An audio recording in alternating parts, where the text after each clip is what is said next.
बहुत ध्यान से सुनना, गूढ़ प्रसंग है।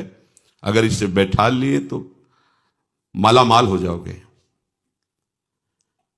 जो नाम अपनी इच्छा से जपा जाता है, सत्संग सुन करके, शास्त्र स्वाध्याय करके, उस नाम को जपते जपते हम पर नाम की कृपा होती है, तब हमें सदगुरुदेव की प्राप्ति होती है।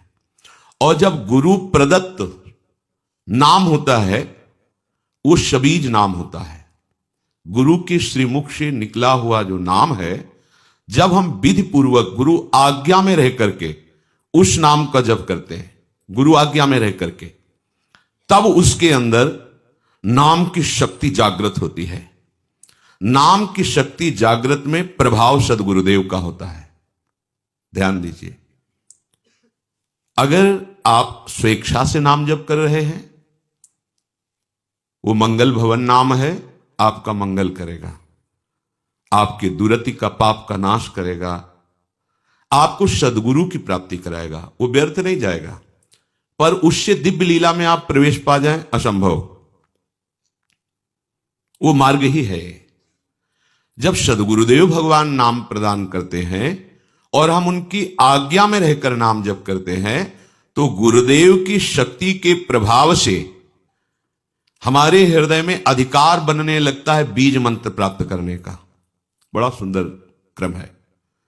सदगुरुदेव जब उसको देखते हैं कि ये इष्ट मंत्र का अधिकारी हो गया है, गुरु प्रदत्त नाम, सबीज नाम गुरु अनुशासन में जपते जपते जब गुरुदेव की कृपा शक्ति से उसके स्थूल शरीर, ये पांचभौतिक, ये पवित्र, और सूक्ष्म शरीर मन चित्त बुद्धि अंतःकरण पवित्र, और कारण शरीर स्वभाव का परिवर्तन, तब गुरुदेव उसे बीज मंत्र देते हैं। बीज मंत्र ये विशुद्ध भावदेह की प्राप्ति कराता है।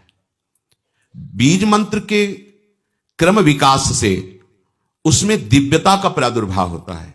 क्रम विकास से आप कितना अधिक मंत्र में तन्मय हो रहे हैं, कितना अनुशासन से युक्त हैं, कितनी पवित्रता का निर्वाह कर रहे हैं, कितनी आपके अंदर एकाग्रता है, कितनी देर मंत्र में टिकते हैं, उसके अनुसार देह एवं मन की सारी मलिनता दूर हो जाती है और बीज मंत्र से सिद्ध स्वरूप का उदय होता है उस उपासक के हृदय में। भावदेह जिसे कहते हैं।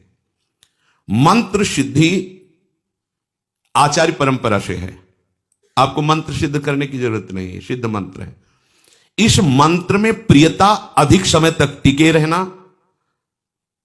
बहुत समय तक निज मंत्र ही चल रहा है, इससे आपकी पहले भूत शुद्धि होगी, पंचभूत आपके शुद्ध होंगे जिनसे शरीर रचा है, फिर चित्त शुद्ध होगा, इसके बाद स्वभाव शुद्ध होगा आपका।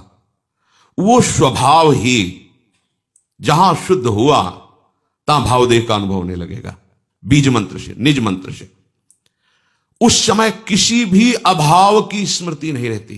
अभाव, न उसे मोक्ष चाहिए, न सिद्धियां, कोई अभाव नहीं। सोचो कैसी स्थिति। जिस समय स्वभाव शुद्ध हुआ, पहले भूत शुद्धि, चित्त शुद्धि, स्वभाव शुद्धि, अब जो भाव का प्रादुर्भाव हुआ, तो यहां कोई भी अभाव नहीं है। किसी भी तरह की कोई चाह, कोई कामना, कोई पद प्रतिष्ठा, कुछ नहीं। यह अवस्था यद्यपि सिद्धावस्था के अंतर्गत मानी जाती है, परंतु इस प्रेम मार्ग की इस अवस्था में माता के गर्भ से उत्पन्न मलिन देह से प्रवेश नहीं हो सकता। इस देह का राग जब तक है, इसमें जब तक अपनापन है, तब तक आपका निकुंज रस में, देखो कहां है, गुरु प्रदत्त नाम जप से मंत्र का अधिकार, मंत्र से समस्त भूतों की शुद्धि, स्वभाव तक की शुद्धि, अब भावदेह का प्रादुर्भाव। माता के गर्भ से उत्पन्न हुए देह से प्रवेश नहीं है, भावदेह से, गुरु प्रदत्त मंत्र से उप्रगट हुआ जो देह है, उससे बनिता पुरुष भाव मिट जाए, सेवे ललितादिक के भाय, मानसी गढ़े चित्त, उसके चित्त में ही अनुभव होने लगता है अपने दिव्य देह का, चिदानंदमय देह का। फिर वो मानो राजमार्ग पे खड़ा हो गया, राजमार्ग जैसे बना हुआ जीटी रोड। अब आंख मूंद के दौड़ने पर भी गिरने की संभावना नहीं, अब संभावना खत्म, माया अब उसको स्पर्श भी नहीं कर सकती। भगवत भजन की ये माइक अशुद्धि को दूर करके दिव्य देह भाव देह की अभिव्यक्ति जब तक नहीं है तब तक लीला में प्रवेश नहीं होता। छिन छिन बिहरत संग ये अनुभव नहीं होता। अब भावदेह में जो सेवा होती है, जो सुमिरन होता है, जो भजन होता है, वो है भजन। तो इस भजन से उस भजन की प्राप्ति, भजन से भजन की मांग, ये होगा गुरु प्रदत्त मार्ग से ही, ऐसे नहीं हो सकता। विधि मार्ग की नियमबद्धता इस उपासना में दृढ़ करेगी। ये चैतन्य मंत्र अंदर जाकर के आपकी भावना को सार्थक करता चला जाएगा। उपासक के भाव देह के विकास के साथ साथ उसके सामने उसके आराध्य देव का ज्योतिर्मय धाम, आराध्य देव की गूढ़ रस रीति प्रकाशित होने लगती है। ध्यान दीजिए, पर यह जान लेना चाहिए कि यह बात उसी के लिए है जो गुरु प्रदत्त बीज मंत्र का अनुष्ठान कर रहा है, निरंतर अनुशासन में रह करके। यह मंत्र वाच्य वाचक अभेद स्थिति पैदा कर देता है, अर्थात ये निज मंत्र ही नवनिवृत्त निकुंज विलासी युगल सरकार और उनकी आंतरिक प्रीति, मन मन की रुचि जान, ये सामर्थ्य प्रदान करता है। गुरु प्रदत्त बीज मंत्र जब पवित्र साधक के हृदय रूपी खेत में पड़ता है तो इष्ट रूपी फसल तैयार हो जाती है। इसी बीज से वृक्ष का प्रादुर्भाव होता है, निकुंज का। गुरु प्रदत्त मंत्र में प्राणों से भी अधिक जिसे प्यार है वही इसको प्राप्त कर पाता है। इस बीज मंत्र से प्राकृतिक जितनी भी सृष्टि है सबसे स्वाभाविक अरुचि पैदा हो जाती है और उसमें गुरु शक्ति का आधान होते ही इष्ट का स्वरूप प्रकाशित हो जाता है।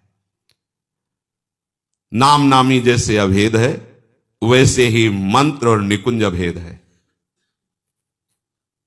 इस उपासना की विशेषता यही है, गुरु अनुशासन में रहकर उपासना करना।